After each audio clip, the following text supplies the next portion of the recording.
The plantation records tell a story that Charleston authorities tried to bury for over a century. Starting in 1843, 17 children were born in the slave quarters of Southern Carolina plantations, children with skin as pale as cotton and eyes the color of coastal waters. By 1851, every single one of them had disappeared from the slave registries. No death certificates, no sale records, no trace. What the official documents don't mention is far more disturbing. These children weren't freed, and they weren't killed.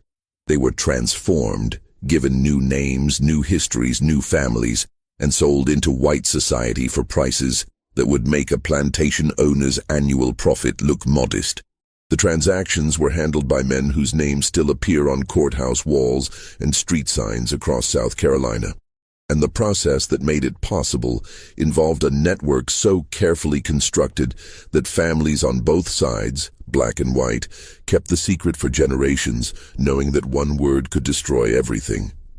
Before we continue with the story of Fairhope Plantation and the children who vanished from its quarters, take a moment to subscribe to this channel. We bring you the darkest corners of American history, stories that were deliberately forgotten, stories that challenge everything we thought we knew. And after you hear what happened in the Carolina Low Country, leave a comment telling us what state or city you're listening from. Are there secrets buried in your hometown too? The truth of what happened begins not with the children themselves, but with the silence that surrounded them from the moment they drew their first breath. Fairhope Plantation sat 23 miles northwest of Charleston, positioned where the Ashley River curved through marshland thick with cypress and live oak. The main house, a 2-story structure with double galleries and 6 white columns, overlooked 300 acres of rice fields that had made the Colson family wealthy enough to own 47 enslaved people by 1842. The plantation had operated for 61 years without incident, known throughout the region for its efficient production and, according to whispered conversations in Charleston drawing rooms, for the discretion of its master. Thomas Colson had inherited Fairhope at age 29 when his father died of yellow fever. Unlike many plantation owners who preferred to live in Charleston and visit their properties only during planting and harvest, Thomas resided at Fairhope year-round. His wife had died giving birth to their only child, a daughter named Margaret, who was sent to live with relatives in Virginia when she was 7. Thomas never remarried. Neighbors considered him melancholic but fair, a man who kept to himself and ran his plantation with quiet efficiency. His overseer, a man named Duncan Hayes, had worked at Fairhope for 18 years and shared his employer's preference for order over brutality, not out of kindness, but because a stable workforce produced better yields. The slave quarters at Fairhope consisted of 14 cabins, arranged in 2 facing rows, each structure housing between 3 and 5 people, depending on family size. The cabins were built of tabby, a mixture of oyster shells, lime, sand, and water, that kept them cool in summer and relatively warm in winter. The quarters were cleaner than most, another mark of Thomas Colson's obsession with efficiency. Sickness meant lost labor, so rations were adequate and living conditions were maintained just above the level of misery. Among the enslaved community, there lived a woman named Raina, 24 years old in the summer of 1843, who worked in the main house as a seamstress and occasional personal servant when guests visited. She had been born at Fairhope, as had her mother and grandmother before her. Raina possessed what was often called good features in the coded language of the time. Lighter skin than many of the field workers, hazel eyes, and hair that fell in loose waves rather than tight curls. Her grandmother had been purchased from a family in Barbados, bringing with her a mixed heritage that had been passed down through 3 generations. Raina could read, taught in secret by an elderly white woman who had briefly worked as a tutor at Fairhope before her death, though she kept this skill carefully hidden, knowing the danger it represented. In the spring of 1843, Raina became pregnant.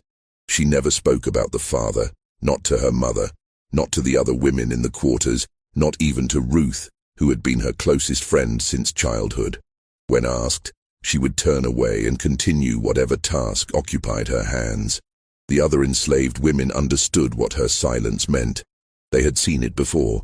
That particular shame mixed with rage that came from violations that couldn't be discussed because there was no justice available, no authority to appeal to, no way to name what had happened without making everything worse.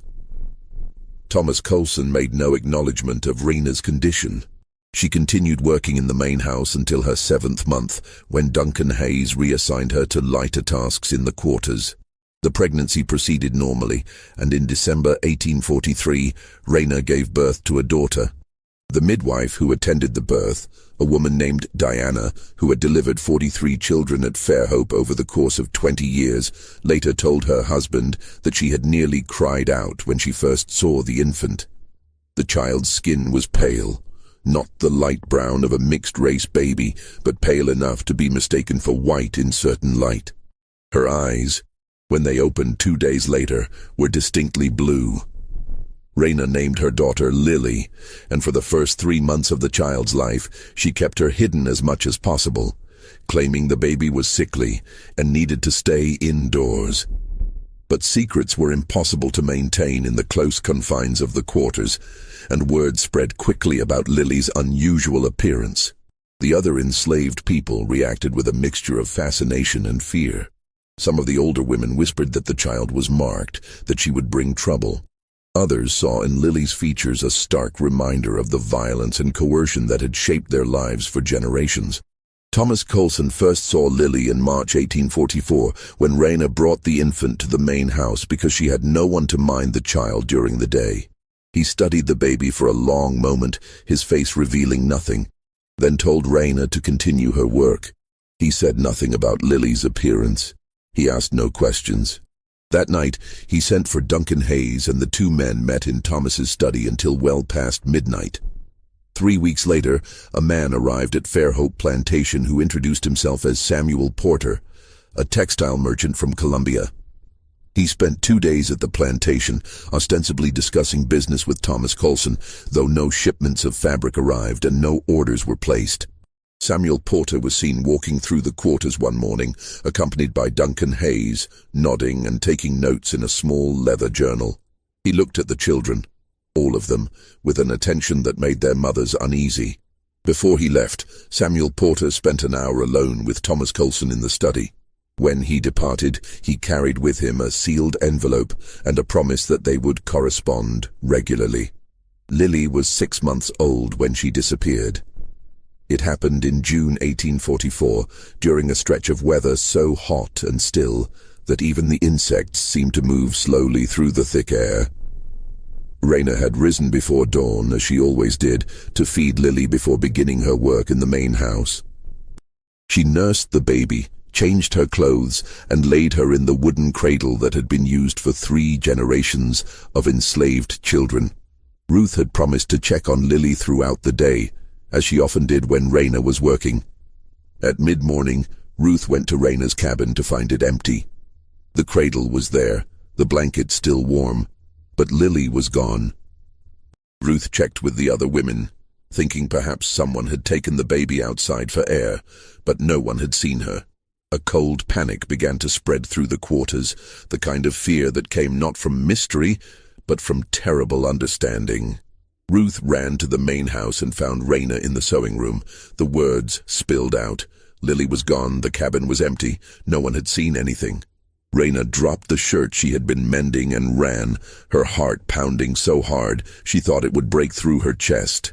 By the time she reached the quarters, 7 women were searching, calling Lily's name, checking every cabin, every shed, every shadowed space where an infant might have been placed. Duncan Hayes appeared within 20 minutes, summoned by one of the house servants. He organized a methodical search of the entire plantation, the fields, the rice barns, the processing buildings, the woods that bordered the property. Field workers were pulled from their labor to search. The search continued until nightfall. Lily was not found. Thomas Colson spoke to Rena once briefly in the early evening. He stood on the back steps of the main house while she stood in the yard below, her face streaked with tears and dirt. He told her that every effort was being made to find the child. He suggested that perhaps an animal had gotten into the cabin. There were foxes in the area and alligators in the marshes. He said these things in the same tone he used to discuss crop yields and supply orders, his face expressionless, his hands clasped behind his back. Raina knew her daughter had not been taken by an animal. There were no signs of struggle, no blood, no torn fabric. Lily had been lifted from her cradle and carried away by human hands. And Raina knew, with a certainty that lived somewhere beneath conscious thought, that those hands had been directed by Thomas Coulson. She said nothing. What could she say? Who would she tell? What authority would care about an enslaved woman's missing child? So she stood in the yard and listened to Thomas Coulson's hollow assurances, and when he dismissed her, she walked back to her cabin and closed the door. For 3 days, Raina barely moved. She lay on her narrow bed and stared at the empty cradle, her body still producing milk that had nowhere to go, her arms aching with emptiness. The other women brought her food she didn't eat, and water she barely drank. They sat with her in silence, because there were no words for this particular grief.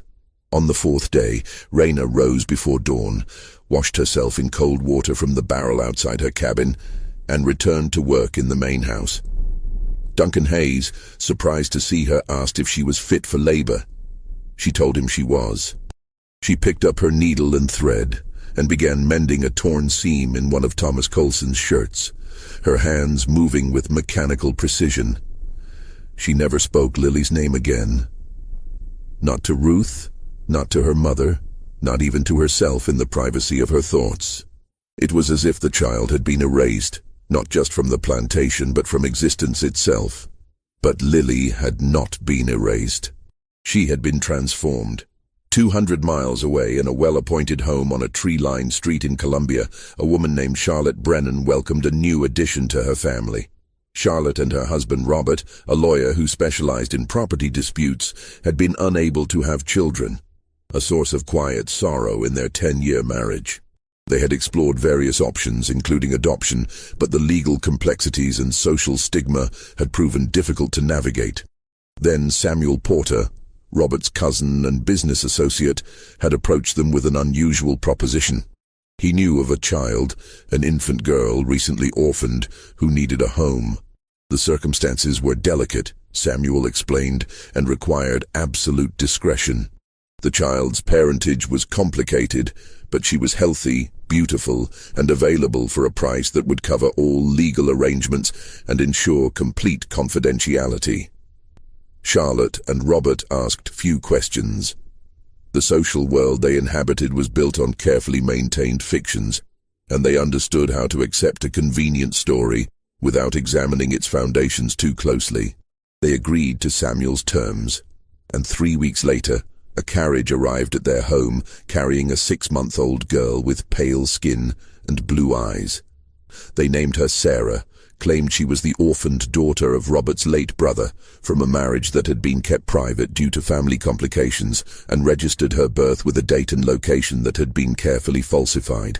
A sympathetic clerk in the records office, compensated generously for his cooperation, filed the documents without question. Sarah Brennan became, in every legal and social sense, a white child born to a white family. The transaction that had made this possible was never recorded in any official document. The money that had changed hands left no paper trail. And Lily, the enslaved infant who had been born to Raina in the quarters of Fairhope Plantation, ceased to exist in any record that could be traced. She was the first, but she would not be the last. Over the next 7 years, 16 more children were born in the slave quarters of 5 different plantations scattered across the South Carolina Lowcountry. The plantations were not neighbors. They ranged from Beaufort County to Georgetown, distances of 60 miles or more between them, but they shared certain characteristics. Each was prosperous and well-established. Each was owned by families with connections to Charleston's merchant and legal communities. Each employed the same lawyer to handle property transactions, Robert Brennan. The children, like Lily, were born with skin pale enough to pass for white and eyes that ranged from blue to green to hazel. Their mothers, without exception, were light-skinned enslaved women who worked in or near the main houses of their respective plantations. And like Lily, each child disappeared within the first year of life, vanishing from the quarters with no explanation, no record, and no trace. The pattern was not immediately obvious because the plantations were separate and the enslaved communities had no way to communicate across those distances. A mother losing a child in Beaufort had no way to know that another mother in Georgetown had experienced the same disappearance 3 months earlier. The grief was isolated, contained within individual plantations, unable to spread or connect or form a larger picture. But Duncan Hayes knew. As overseer of Fairhope Plantation, he had witnessed Lily's disappearance and understood its true nature. And over the following years, as he occasionally traveled to other plantations on business for Thomas Colson, delivering messages, collecting debts, negotiating sales of rice and timber, he heard whispered stories that matched what had happened to Raina's child. An infant gone missing in the night, a distraught mother given no answers, a white visitor to the plantation shortly before the disappearance. Hayes kept careful notes in a personal journal he hid beneath a floorboard in his quarters. He was not moved by moral outrage. He had spent 23 years overseeing enslaved labor and had long since made peace with the brutalities required by that position. His interest was simpler. He believed he was witnessing something unprecedented, and his instinct for self-preservation told him that documenting it might someday prove valuable. By 1849, his journal contained descriptions of 9 disappearances, including dates, plantation names, and physical descriptions of the missing children. He had also noted the repeated presence of certain names: Samuel Porter, Robert Brennan, and a doctor named Horace Strickland, who appeared to facilitate some aspect of the transactions, though Hayes had not yet determined exactly what role the doctor played. In December 1849, a 10th child was born at Fairhope Plantation. The mother was a woman named Catherine, who worked in the kitchen and had never been permitted to speak about the circumstances of her pregnancy. The child, a boy, had the same pale skin and blue eyes that had marked Lily 5 years earlier. Catherine named him Joseph, and she understood immediately what his appearance meant. She had heard the whispered stories about Raina's daughter. Though Raina had never spoken of Lily again, Ruth had told the story to others, and it had circulated through the quarters in the careful, coded way that dangerous information traveled. Catherine knew that Joseph would disappear, and she knew there was nothing she could do to prevent it. But unlike Raina, Catherine decided she would not suffer in silence. 2 weeks before Joseph disappeared, Catherine sought out Duncan Hayes. She found him in the evening near the rice barns, and she did something that could have gotten her whipped or worse. She spoke to him directly without being addressed, and she made a demand. She told Hayes that she knew what was going to happen to her son. She told him that she knew he was part of it, that he kept records, that he had knowledge of where the children went. And she told him that if Joseph was taken, she wanted proof. Some object, some token, something that belonged to her son that could be returned to her as evidence that he lived. She didn't ask for her son back. She understood that was impossible. She asked only for proof that he existed somewhere beyond her reach. Hayes stared at her for a long moment. No enslaved person had ever spoken to him with such directness. The reasonable response would have been to have her punished, to reassert the absolute authority that the system demanded. Instead, he nodded once, turned, and walked away. 3 weeks later, Joseph disappeared from his cradle in the same manner that Lily had vanished 5 years earlier. Catherine made no outcry. She did not search or weep or collapse. She returned to her work in the kitchen and said nothing to anyone. A week after Joseph's disappearance, Catherine found a small wooden button on the floor of her cabin near the doorway. It was carved from pale wood and was far too fine to belong to any garment worn by enslaved people. She recognized it immediately because she had sewn it onto the small shirt she had made for Joseph, using fabric scraps she had saved from the main house. Catherine placed the button in a small cloth pouch and hid it in a crevice in the tabby wall of her cabin. It was not the child, but it was proof. Joseph had existed. He had been taken, but he had lived. The button represented the only record, however small, that a crime had been committed.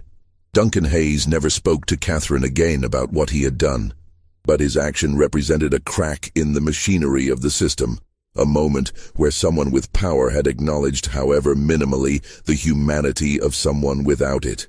It was not redemption, not even kindness, but it was something. Between 1850 and 1851, 6 more children were born and subsequently disappeared. The network handling these transactions had become more efficient. The time between birth and disappearance had shortened to as little as 3 weeks. The white families receiving these children had grown more confident in the legal protections surrounding them. Falsified birth records had become easier to produce as more clerks and officials were brought into the conspiracy through payment or coercion. Robert Brennan had established relationships with 7 families across South Carolina and Georgia who were willing to pay between $800 and $1,500 for a child who could pass as white. The amounts were staggering. A skilled enslaved person might be sold for $1,200, but these transactions involved children who would not provide labor for years and required extensive legal manipulation to hide their origins. The high prices reflected both the risk involved and the desperation of wealthy white couples unable to have children through conventional means. Samuel Porter coordinated the logistics, traveling between plantations, identifying potential candidates, arranging timing, and handling transportation.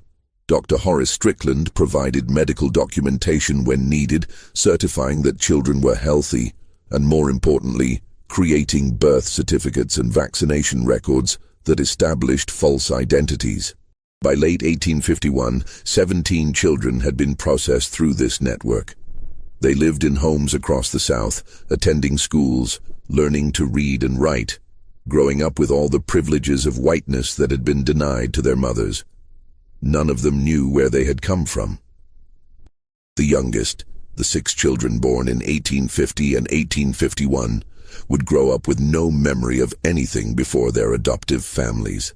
The older ones, like Lily, now Sarah Brennan, 7 years old and learning piano, had only the vaguest impressions of a time before, dreamlike fragments that grew hazier with each passing year.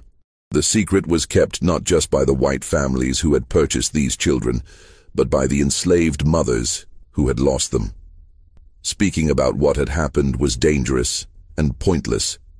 There was no authority to appeal to, no law that would acknowledge their loss as a crime. Slavery had taken their children in the most thorough way imaginable, not through sale or death, but through erasure and transformation. The children had not died, but they were gone just as completely as if they had. For the enslaved women of the South Carolina Lowcountry, the pain of these disappearances was compounded by a terrible knowledge.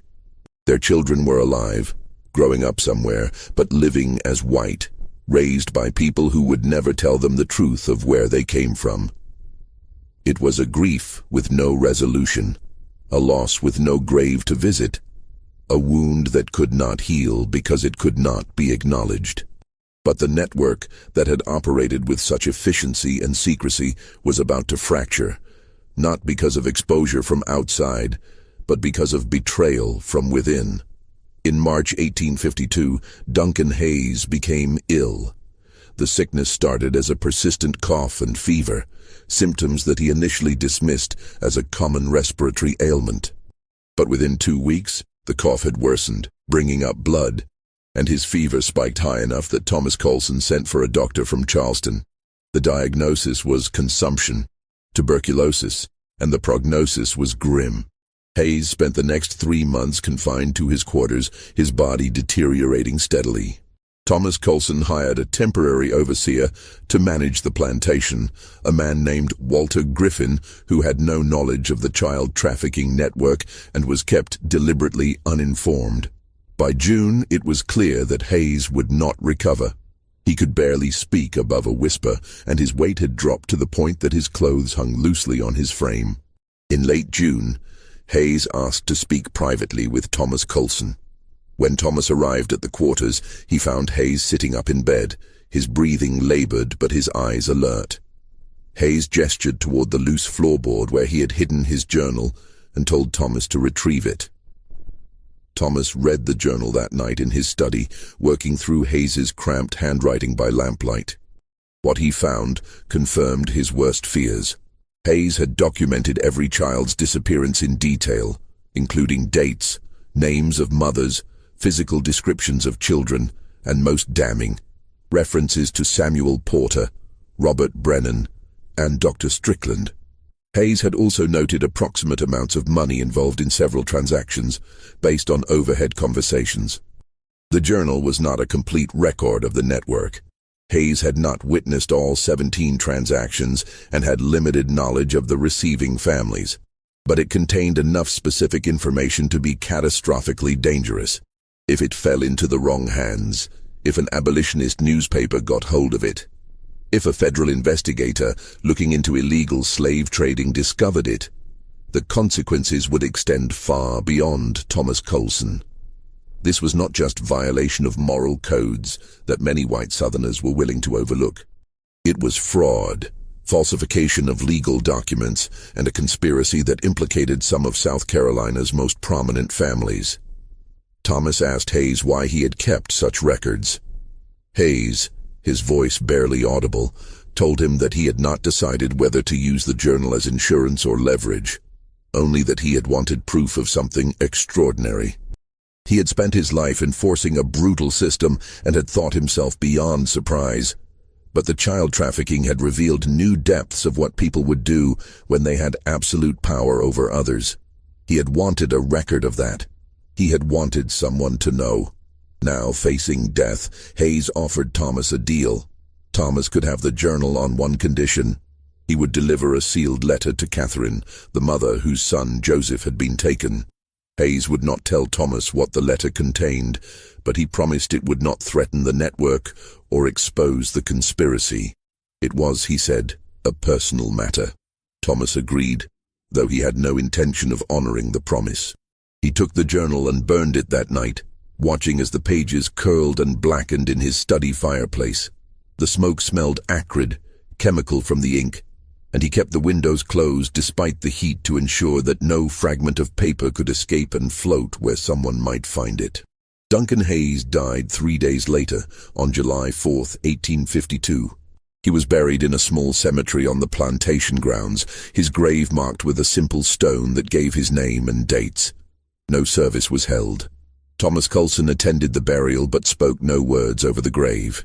The letter Hayes had written to Catherine remained sealed in Thomas's desk drawer for 2 weeks.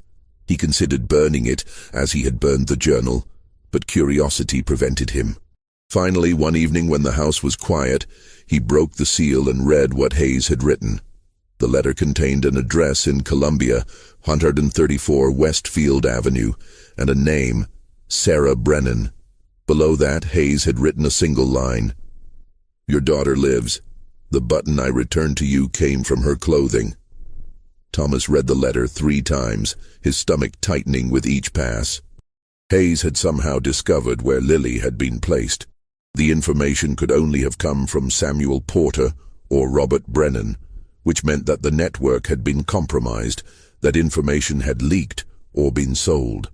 And Hayes, in his final act, had chosen to arm an enslaved mother with knowledge that could unravel everything. Thomas burned the letter as he had burned the journal, but he understood that destroying the paper did not eliminate the knowledge. Hayes might have told Catherine already. He might have told others. The information existed now in human memory, where it could spread and replicate beyond control. Thomas considered his options carefully.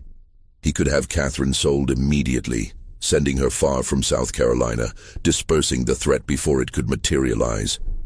But such an action would draw attention, would raise questions among the other enslaved people at Fairhope, who would wonder why Catherine specifically had been targeted. It would also alert Samuel Porter and Robert Brennan that something had gone wrong, potentially triggering panic and rash decisions within the network. He decided instead to watch Catherine closely and wait. If she made any move toward Columbia, if she tried to communicate with anyone beyond the plantation, he would act. Until then, he would maintain normal operations and hope that an enslaved woman's powerlessness would contain the threat. What Thomas did not know, what he could not have known, was that Catherine already possessed all the information in Hayes's letter. Hayes had spoken to her twice before his death, during moments when Thomas had been away from the plantation on business. He had told her where Lily had been taken, and more importantly, he had told her how the entire network operated. The plantations involved, the names of the white men coordinating the transactions, the approximate locations where other children had been placed. Hayes had shared this information for reasons he himself did not fully understand. Perhaps it was guilt, finally asserting itself as death approached. Perhaps it was a desire to create chaos in a system he had spent his life enforcing. Perhaps it was simple spite against the wealthy men who had profited while he had taken risks for a modest salary. Whatever the motivation, Hayes had given Catherine something extraordinary: knowledge.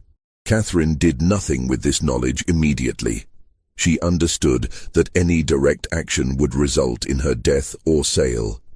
She could not travel to Colombia. She could not write letters. She could not approach authorities.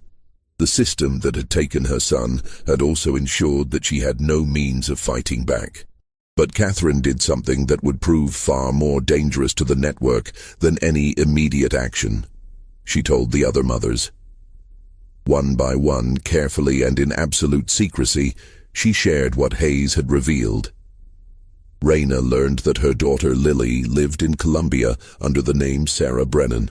A woman named Hannah learned that her son lived in Charleston, renamed Michael Garrison.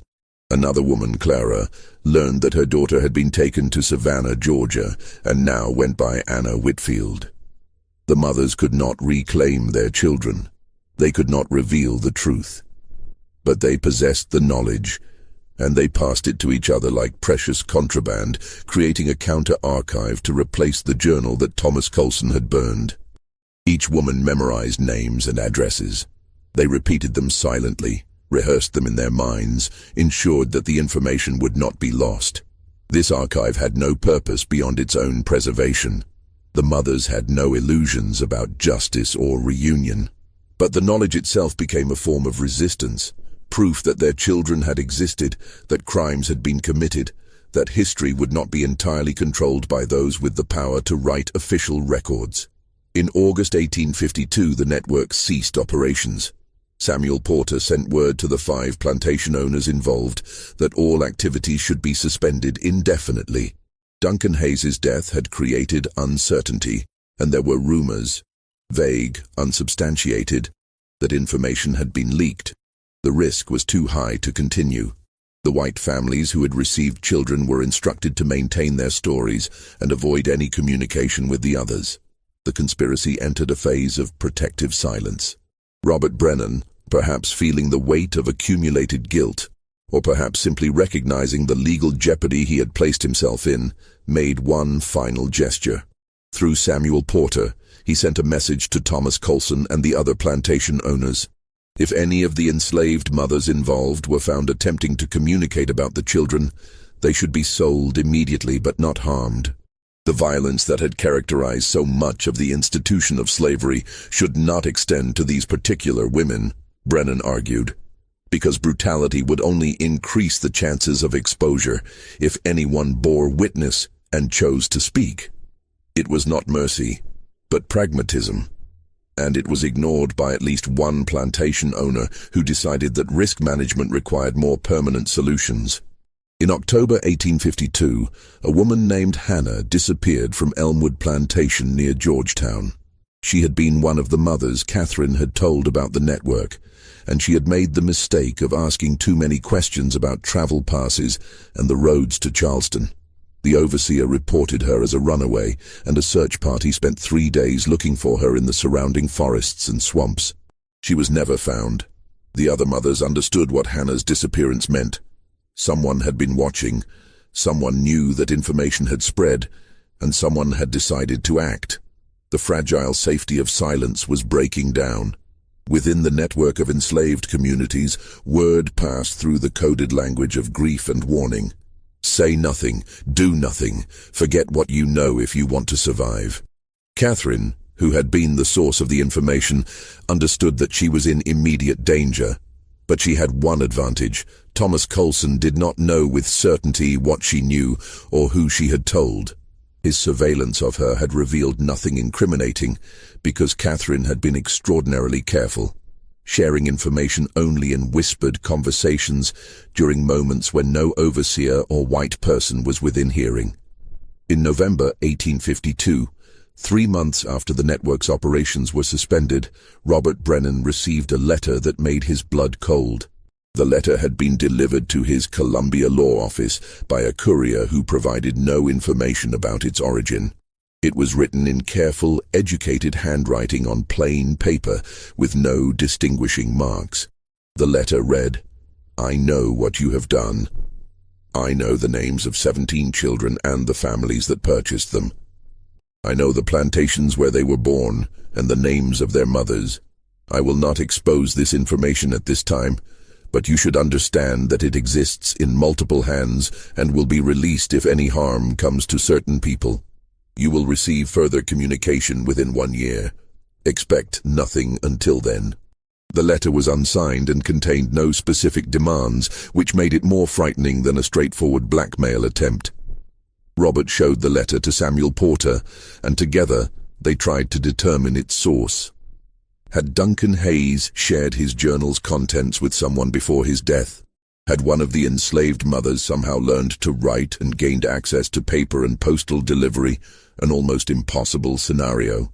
Had someone outside the network discovered evidence and was now making preliminary threats?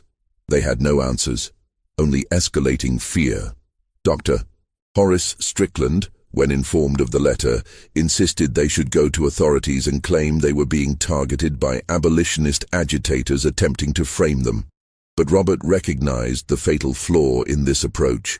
Any investigation would inevitably uncover the falsified documents Strickland himself had created. The birth certificates, vaccination records, and medical attestations that had made the children's transformations legally possible would not withstand scrutiny. Going to authorities meant risking exposure of the very crimes they wanted to hide.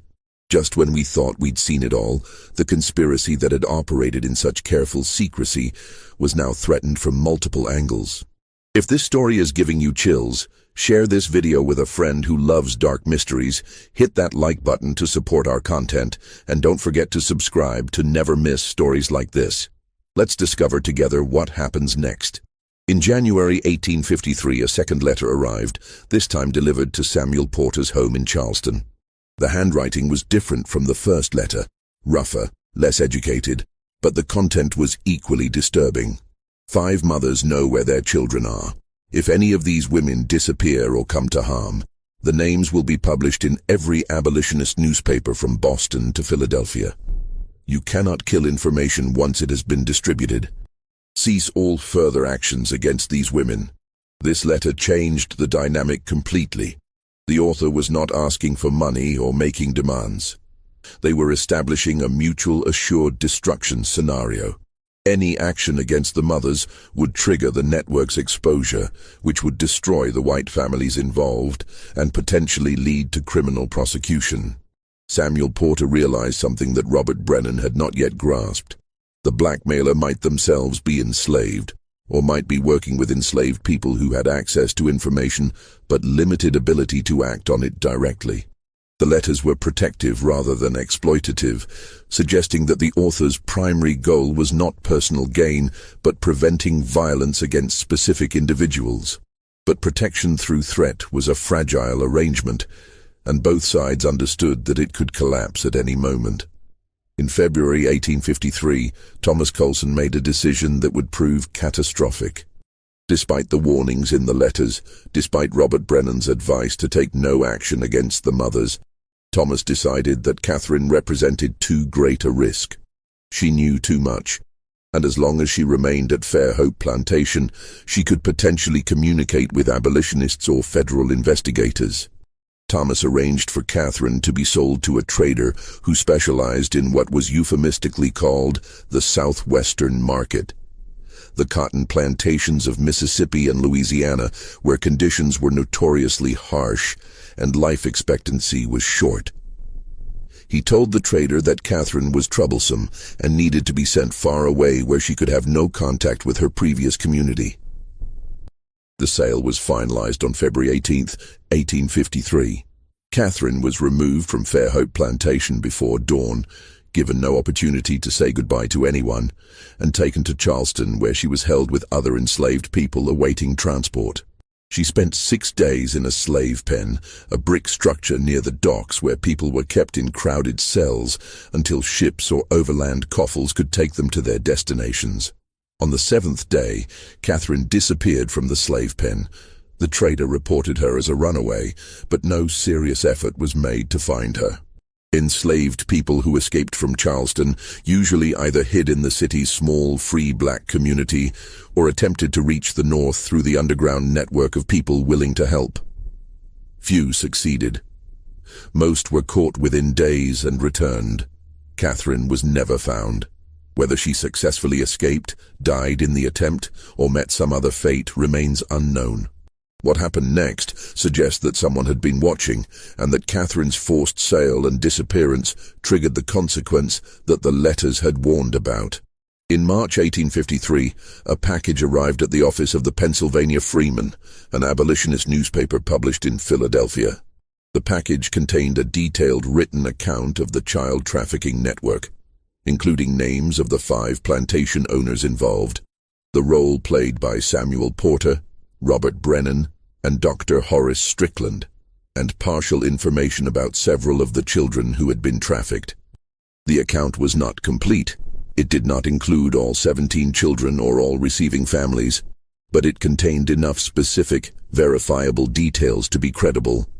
Dates of births, plantation locations, the names of 3 enslaved mothers, and 2 addresses where children had been placed: Sarah Brennan at 134 Westfield Avenue in Columbia, and Michael Garrison at 67 Church Street in Charleston. The newspaper's editor, a man named Oliver Johnson, recognized immediately that he was holding evidence of an extraordinary crime, but he also understood the dangers of publication. The account had come from an anonymous source with no verifiable credentials. The newspaper could be sued for libel if the accusations proved false or unprovable. And publishing such incendiary material in 1853, as tensions between North and South were escalating toward eventual war, could have consequences that extended far beyond one scandal. Johnson spent 2 weeks investigating the claims. He sent a correspondent to Columbia to verify whether a family named Brennan lived at 134 Westfield Avenue and whether they had a daughter. The correspondent confirmed both facts, but could not determine the child's true origins without raising suspicions. Johnson also consulted with lawyers about the legal implications of publishing the account. The lawyers advised that without testimony from the enslaved mothers, which would be impossible to obtain since enslaved people could not testify against white people in Southern courts, the account could not lead to prosecution. It would amount to an explosive accusation with no legal remedy. On April 2, 1853, Oliver Johnson made his decision. He wrote a reply to the anonymous source, addressing the letter to "A Friend of Truth," and placing a notice in several newspapers stating that such a letter had been deposited at a specific location in Philadelphia, explaining why he could not publish the full account. The legal and practical obstacles were too severe. Publication would destroy the newspaper without achieving justice for the trafficked children. Instead, Johnson offered an alternative.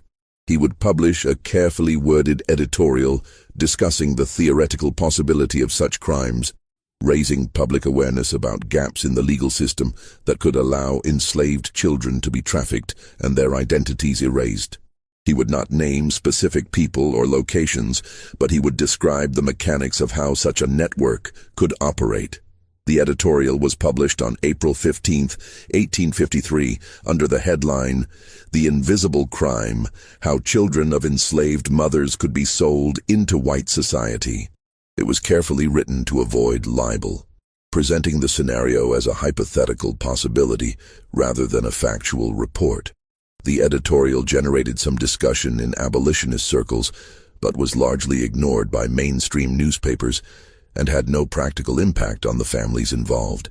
For Robert Brennan, Samuel Porter, and the others involved in the network, the editorial was both a relief and a source of ongoing anxiety.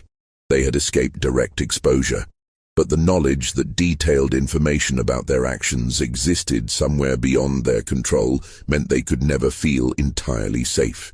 The truth of what happened to the 17 children would remain hidden for over a century, buried in silence and protected by the destruction of records. But the story did not end in 1853. It continued through the lives of the children who had been trafficked, none of whom would ever learn where they came from. Sarah Brennan, born as Lily to Raina at Fairhope Plantation, grew up believing she was the orphaned daughter of Robert Brennan's late brother. She attended school, learned piano and French, and eventually married a merchant from Greenville in 1862, just after the Civil War began. She had 3 children of her own, all of whom were raised as white, and she died in 1903 at the age of 59, never knowing that her mother had been an enslaved woman who had spent her entire life grieving a loss she could never name. Michael Garrison, born to Hannah at Elmwood Plantation, became a bank clerk in Charleston, and later served briefly in the Confederate Army before deserting in 1864.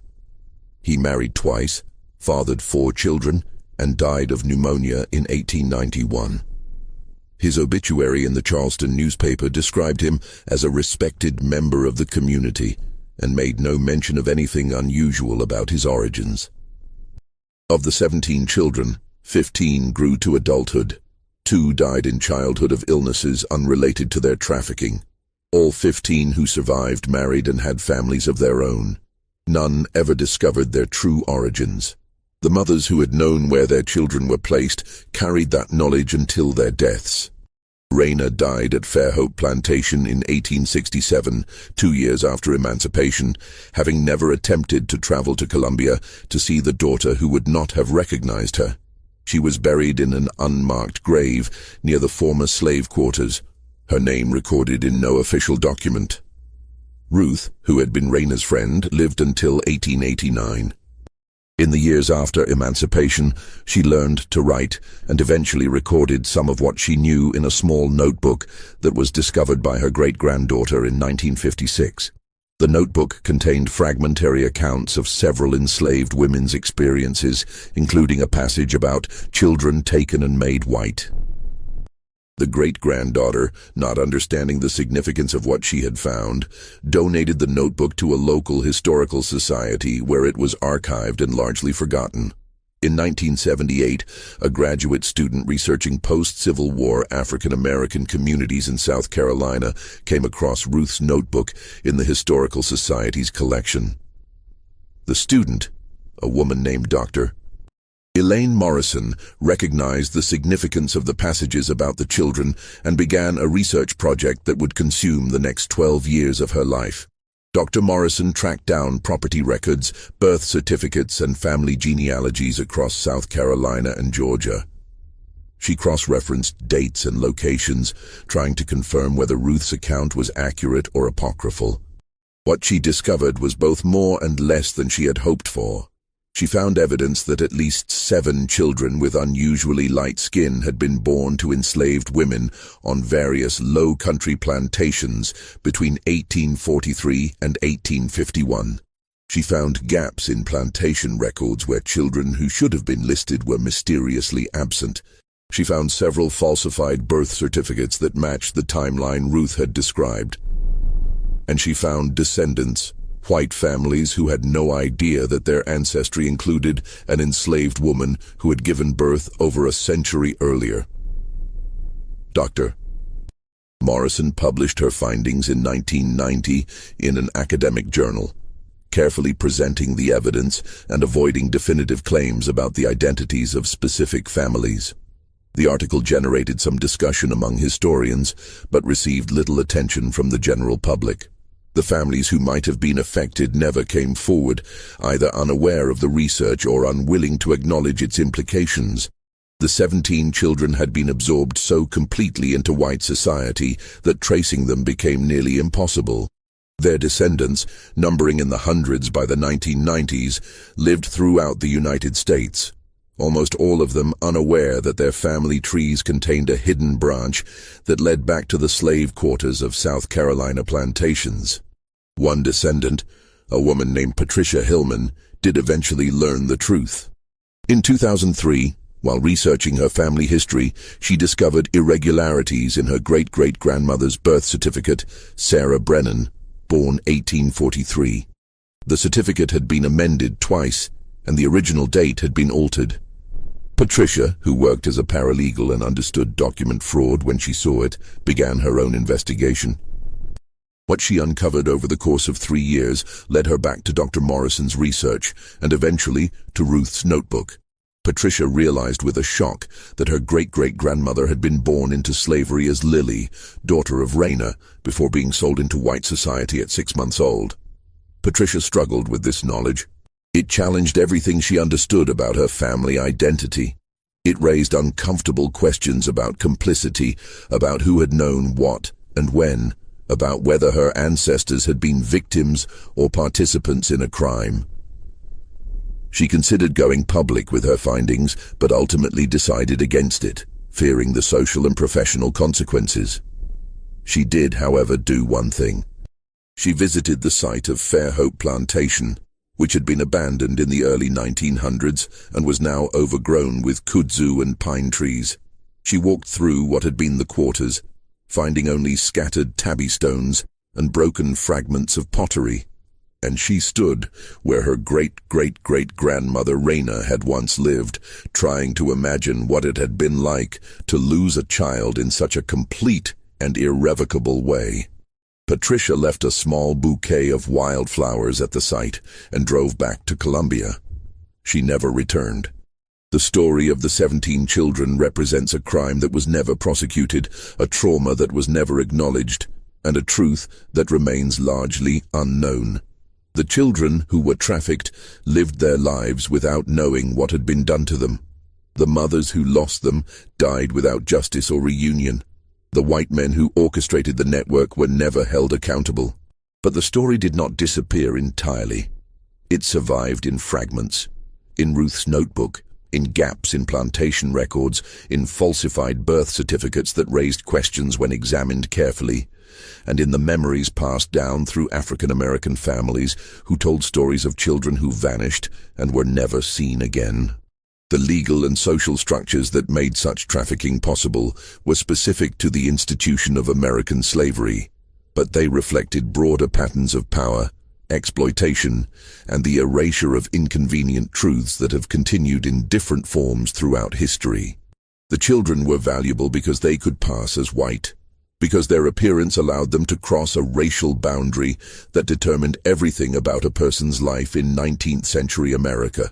That boundary was maintained through violence, law, and custom, and the men who trafficked these children understood exactly how to exploit it for profit. The mothers who lost their children exercised what resistance they could. They remembered, they told each other what they knew, and they created an informal archive to counter the official silence. It was not enough to win justice or recover their children, but it was something. It was a refusal to let the crime be completely erased. Today, descendants of those 17 children live throughout the United States. Most will never know the truth about their ancestry. A few, like Patricia Hillman, may discover fragments of the story and have to decide what to do with that knowledge. The choice is complicated by the fact that the crime was committed generations ago by people long dead, and the victims and perpetrators exist now only as names in historical records. But perhaps there is value in knowing, even when knowing changes nothing about the present. Perhaps understanding what happened, how thoroughly identity could be erased, how completely children could be stolen, not just from their mothers but from their own histories, tells us something important about the mechanisms of power and the possibility of resistance, even in systems designed to make resistance impossible. The 17 children of the South Carolina Low Country were transformed into white Americans through fraud, force, and the exploitation of absolute power over enslaved people. Their mother's grief was silenced, but not eliminated. The story was buried but not completely lost, and more than 170 years later, we are left with questions that have no satisfying answers. What does justice look like for crimes this old? How do we acknowledge trauma that has been deliberately forgotten? What do we owe to the people whose stories were erased from official history? This mystery shows us that the most thorough crimes are not the ones committed in darkness, but the ones committed in plain sight, protected by law and custom, their evidence carefully destroyed, their victims denied even the language to name what was done to them. What do you think of this story? Do you believe everything was revealed? Leave your comment below. If you enjoyed this tale and want more horror stories like this, subscribe, hit the notification bell, and share with someone who loves mysteries. See you in the next video.